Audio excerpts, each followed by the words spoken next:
Nicola Willis, Nationals Leader, Deputy Leader, Finance Spokesperson, thank you so much for joining us. Great to be with you, Luke. We'll start with you, Nicola.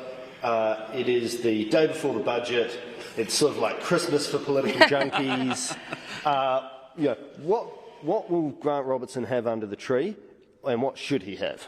What he should have under the tree is a package that provides relief to the squeezed middle who are suffering with a cost of living crisis. He needs to provide a package of income relief. We would like to see income thresholds in the tax system adjusted for inflation so that hard-working families can get tax relief. He also needs to provide evidence that he's getting value for money, best bang for buck, and he needs to provide plans that have delivery in place, accountability in place, not just announcements with big numbers attached. Now, both of you have talked a lot about the squeezed middle.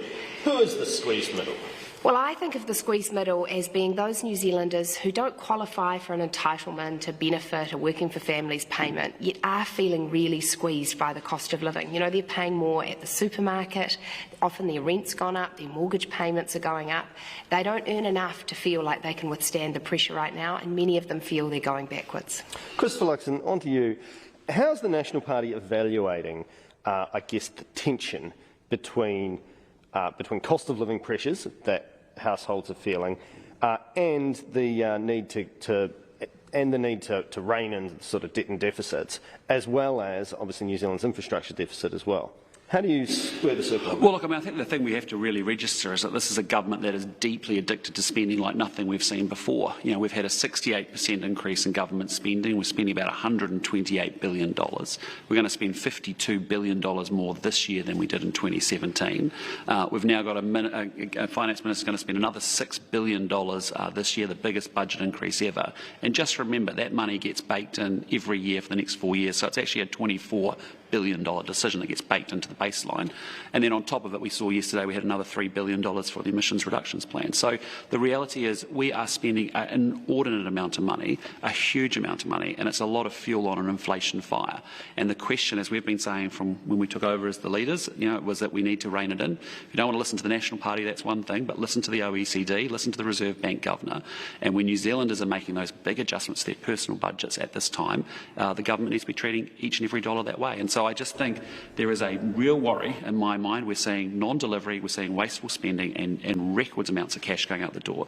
And the answer is Grant Robertson saying, look, we're going to be running deficits because we're spending more than we're earning, and that's been pushed out to 2025. And at the same time, we need to double the debt ceiling as well. So, this is a government that delivered you Kiwi Build. Do you really think it can actually get things done? And I don't believe they can. On getting things done, there's a big amount of tomorrow's new money will be set aside for the health reforms, essentially centralising the health system into Health NZ. The government and Robertson have consistently argued that this is a long-term investment in New Zealand's health. What's wrong with that, Nicola Willis? Well, the question is how many of those dollars end up in better services for patients and how many gets lost in red tape and the backroom office on the way through. The red tape's pretty bad at the moment. I mean, it's very difficult to even get files from one DHB to another DHB at the moment. So. The problem with building a new big bureaucracy, and we've seen it with Te Pukenga, the centralisation of polytechs, is that layers and layers of management are created. And when I think about our nurses and doctors on the front line who are already quite stressed and fatigued after the pandemic, do they think that they will be able to deliver better services simply because there's a big restructure happening behind them? It's doubtful. So I think New Zealanders will measure the success of the health reforms not by what's promised, but what they actually see. Are there more hip operations? Is it easier to get a mental health appointment? Are they able to get better care? Here's a good example, right? I mean, essentially, we've lost focus on the outcomes in healthcare big time in this last 4.5 years. So the government came to power. There was less than 1,000 people that were waiting 4 months to see their first specialist.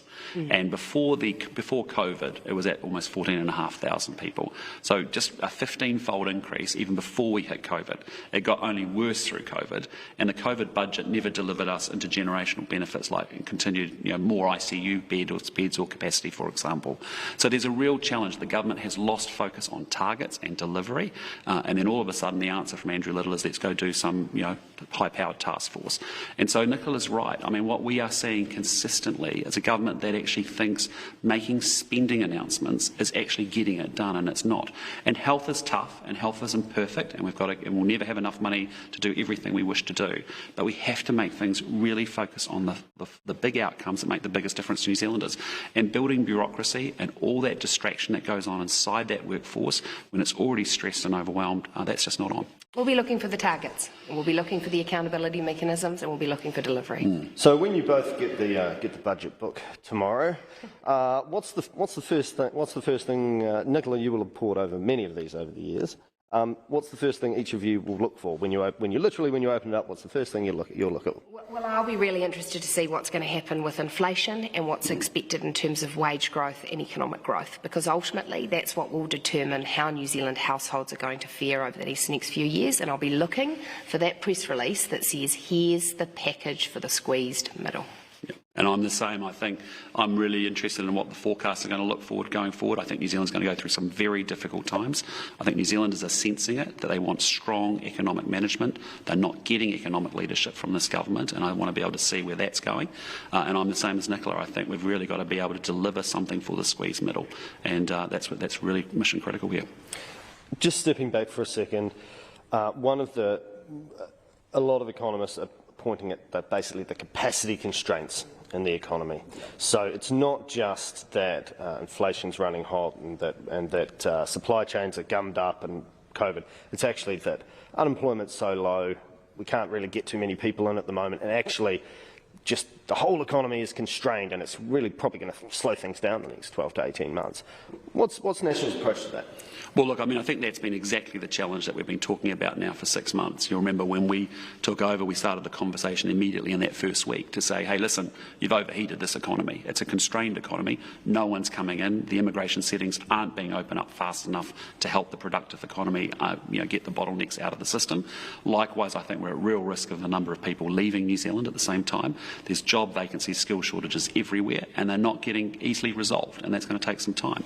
So our answer is very quickly, New Zealand needs to genuinely open up to the world and be able to get those immigration settings and the immigration system unblocked and actually get the critical and essential workers here that we need. Anything to add, Nicola? Well, we've got to unblock those bottlenecks, obviously. As Chris says, the immigration settings are really important, but it's also another reason why you need value for any government investment. Every time the government hires a public servant, that's someone who can't work in a constrained, productive business, who are really crying out for workers right now. So the government does need to think about its own decision-making.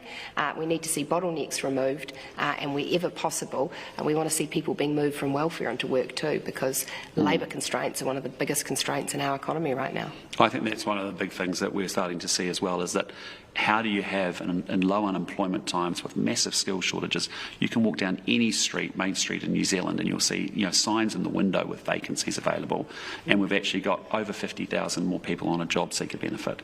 That's a big failure from this government in terms of outcomes. One of your big jobs is to actually say, yes, we desperately need a really good safety net for New Zealanders when they're really doing tough times, but we also need to be able to work really hard to get people from welfare into work, because that's actually, and if we can't do it now, when will we be able to do it? That's been a big challenge. And I'll just put it to you, I think personally these national awards and the national insurance scheme are actually going to calcify and gum up and block up our labour market, and we're not going to have the flexibility, and therefore we won't drive to greater productivity. And that's what ultimately leads to higher wages and incomes, and that what gives people more choices and freedom. Christopher Luxon, Nicola Willis, thank you so much for joining us this morning, and we'll look forward to political Christmas tomorrow. Been fun. Thanks, Luke. Appreciate it.